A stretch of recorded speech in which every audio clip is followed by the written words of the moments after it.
Hey guys, welcome back to my channel. My name is Ray. I'm a detransition male, and today I want to talk about how pornography is causing trans identification in our modern culture. This is a common causative pathway into transgender identification in contemporary culture. This is actually really common. So, here is a thread on the subreddit M to F. What if it's for the wrong reasons? Look, I know I'm posting a lot, but I'm going through a lot of emotions with this right now, and I can't really take it. So, right to the point, when I first found out about trans women, it was through porn, and I did not think much about it, but long story. And now, for the past 3 years, I've been having lots of genuine thoughts about being a girl. I just can't act on those thoughts. And then I keep telling myself it's just a fetish, and it feels like it, but I don't want it to be. Maybe because it's easier to accept, who knows? I'm afraid the reason I feel I want to even be feminine or be a woman is because of porn, and that it might just be a fetish or a kink, which I don't want it to be at all. I want it to be genuine. Okay, so this person is admitting that they never had any thoughts about being a trans woman or transitioning before the discovery of porn. They first even found out that trans was a thing before porn, and when they first discovered it, they there was not some like instant, authentic unlocking of your true self. It was just, hey, I just am into this transgender pornography. I like, chicks with the dick, and that's all there is to it. It's just a kink. It's just a fetish. So clearly, this is not some innate gender identity that they were born with, that they have had this, since birth, which is what the common narrative is. The common ideology says that transgender identity is caused by having an innate gender identity that you were born with, that it's an immutable part of your identity.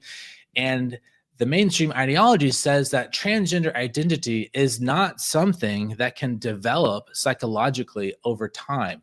Transgender identity is not supposed to be a downstream psychological byproduct of some other psychological process. And mainstream trans ideology, transgender identity, your identity as a man or a woman is supposed to be fundamental. It is the foundation upon which all other psychological processes are based.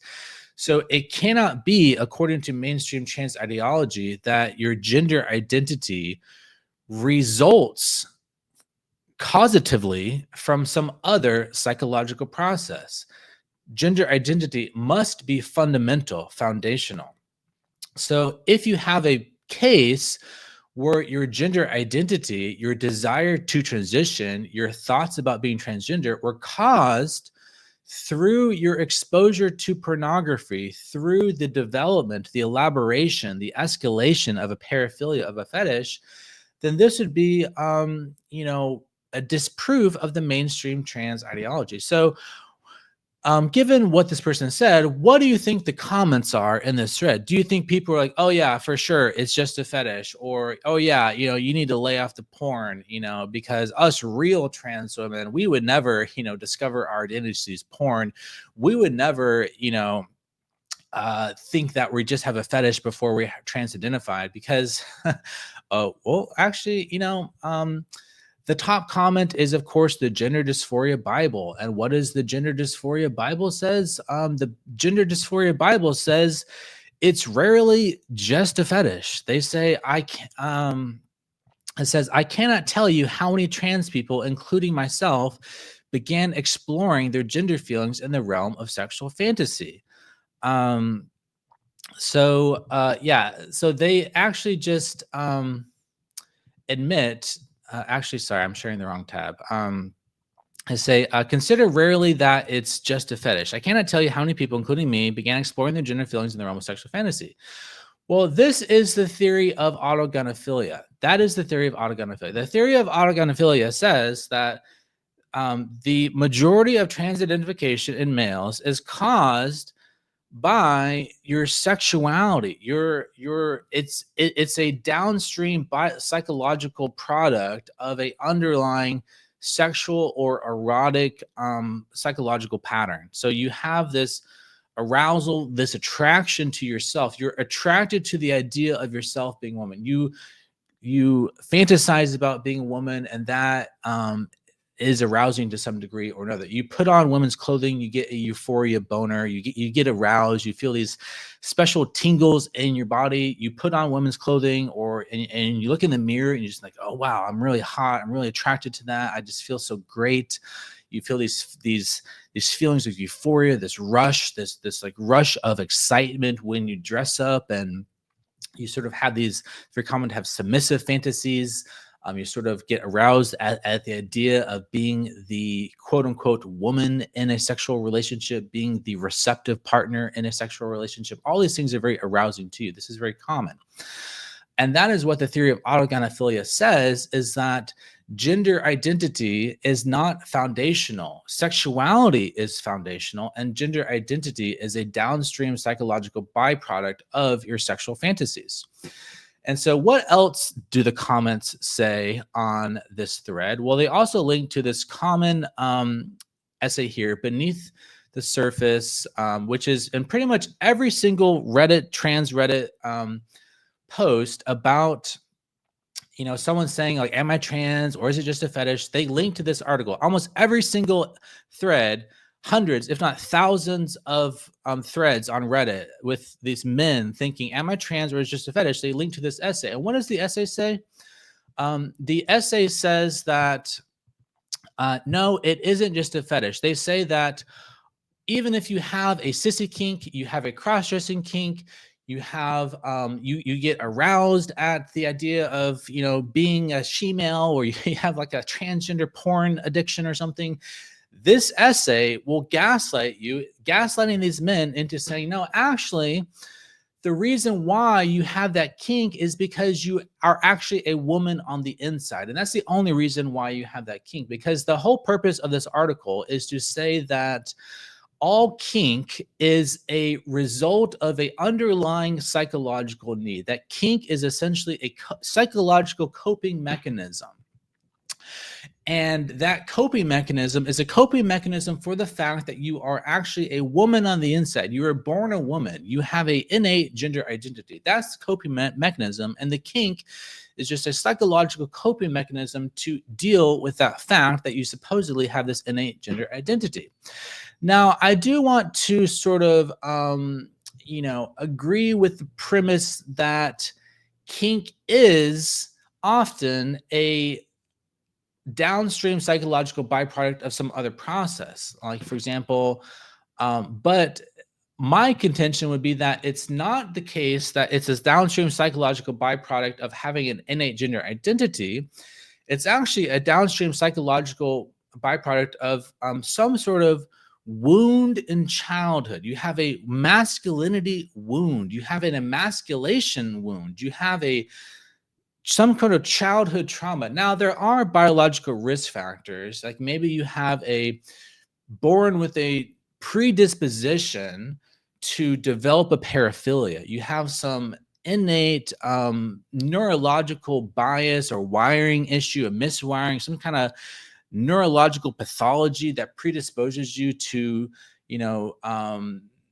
develop a paraphilia in some degree or another. And then you couple that with adverse childhood experiences, so childhood trauma, family dynamics. It's very common to have an absent father and an overly attentive mother. You're closer to your mother than you are your father. Your father's not giving you that masculine attention that you need as a young boy to develop, and you develop this insecurity as a boy, as a young man. You don't fit in with the other boys. You don't feel like you measure up to the masculinity of your father. So you feel you feel detached from your masculine self-image, and maybe you're a little bit more sensitive, you're more artistic, maybe you're also autistic. So you're just yeah, that idea of being sensitive, artistic, creative, maybe autistic, or have Asperger's or something, that's very common amongst men who struggle with these issues. And so often there's an insecurity about your masculinity. There's a sense of not fitting in with the other boys. You sort of are different from the other boys. And so this creates an insecurity. And then you go through puberty, and that insecurity becomes sexualized. You sexualize your masculinity wound. You sexualize all this, and then you encounter pornography. Going back to our original thread, you discover this pornography about, this transgender pornography, and then you sort of start identifying with that trans woman, that she-male in the pornography. You're watching it, and you're self-inserting into that. And so you develop this fetish. You develop this fetish for trans women, and then you're attracted to the trans woman, but you also want to be that trans woman. You sort of insert yourself into that pornography, and you start developing these sexual fantasies about, oh, how great my life would be if only I could feel those pleasures, that euphoria. You start chasing that euphoria. You start chasing the euphoria that you get from imagining yourself in these highly erotic, highly stimulating environments. And it's very common for these men who deal with these issues to be very sensation seeking, to have a high impulse for hedonism.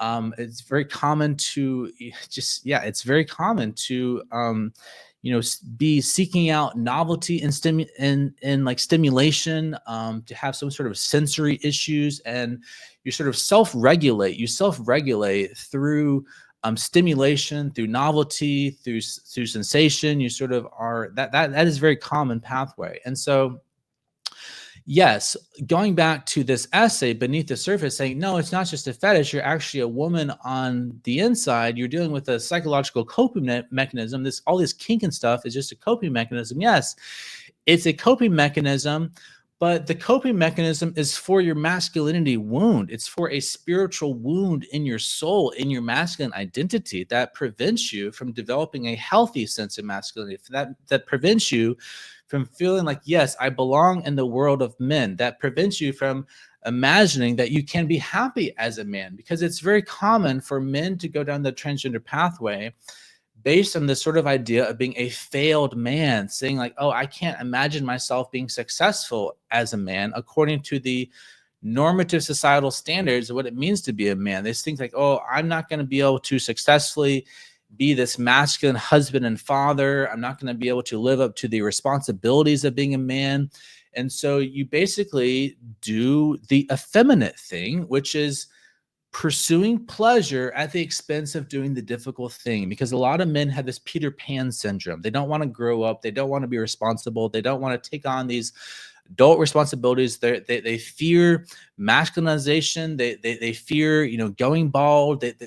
Because they want to hang on to this idea, this like narcissistic attachment to having attention, to be sexy, to feel attractive. And they feel like, oh, if I get old, if I masculinize, if I get facial hair and I go bald, and I'm not going to be attractive, and I'm not going to feel these feelings of sexual euphoria. I'm going to have to just live this boring, responsible life of being a man, raising my family, going to a job, having a career. And I want to feel the feelings. I want to pursue pleasure. I want to pursue hedonism. And that is the source that drives people down this transgender pathway. And so there's all these interrelated factors going on in our contemporary society that drives people down the transition pathway. You have a proliferation of transgender pornography. You have sissy pornography. You have all these subreddits, pushing into into this, saying that, oh, if you have this kink, then you must be trans because it's never just a fetish.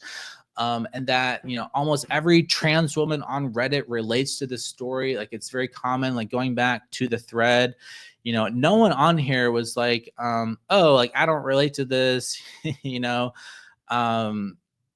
yeah, like a lot of people relate to this story. It's very common to struggle with this question: am I trans, or is it just a fetish? And yeah, and so this is, to me, definitive evidence that autogynephilia is true, and the mainstream ideological narrative that trans identity is a result of some immutable thing you're born with. There's just no evidence to support that. If you look at the actual evidence of the narratives that people tell, because you have to look at the narratives that trans people tell about themselves when they're not trying to impress society, when they're not trying to give a a palatable narrative about their life history, because the palatable narrative to give to broader society, to tell your coworkers, your family, your friends, is that, oh, I'm a woman on the inside. I was born like this. I've always felt like this. I have this innate gender identity. I've always felt like a woman. No, it's very common to not always feel like a woman. It's very common to feel like, oh, I'm just a man who has a fetish. I'm just a man who's into transgender pornography. I'm just a man who has a sissy kink, a cross-dressing kink. I feel like an incel, a failed male, and I just like don't feel like I'm living up to these like masculine, gender roles. And so I want to pursue this, not because I feel like a woman, but because I just hate being a man. And so there's all these pathways into transgender identification that aren't premised on the idea that you have a fundamental innate gender identity that you're born with, that's immutable, that can't change, that is not impacted by trauma, childhood experiences, family dynamics, pornography, environmental influences, culture, the online culture, the grooming culture, the egg culture that says that, oh, if you have these feelings, then you must be trans and there's no other explanation, and that trying to repress this stuff, trying to heal from this stuff is impossible. And so you ought to just give in, to your impulses, your most base hedonistic impulses. Don't be responsible. Don't be a man. Just don't do difficult things. Don't try and live a life of virtue. Just indulge in pleasure. Just chase pleasure. That's all life is just chasing pleasure, chasing euphoria, and all these things. And don't deal with the fact that you're just an insecure man. You have a masculine insecurity that don't bother healing from that. Just chase your pleasure. And that's what we're telling these young men. So a lot of this, transgender ideology, this phenomenon of transgenderism in the modern day, is a failure to deal with the problems facing young men in society. This problem of hedonism and pornography and addiction, and all these things are driving people down this pathway. And people don't talk about this as much. It's swept under the rug because it's politically incorrect to say that transgender identity can be a downstream byproduct of some other psychological process, but it totally is the case. So we need to talk about this more. So, all right, that's it for this video. Thanks for watching. Take care. God bless. Bye-bye.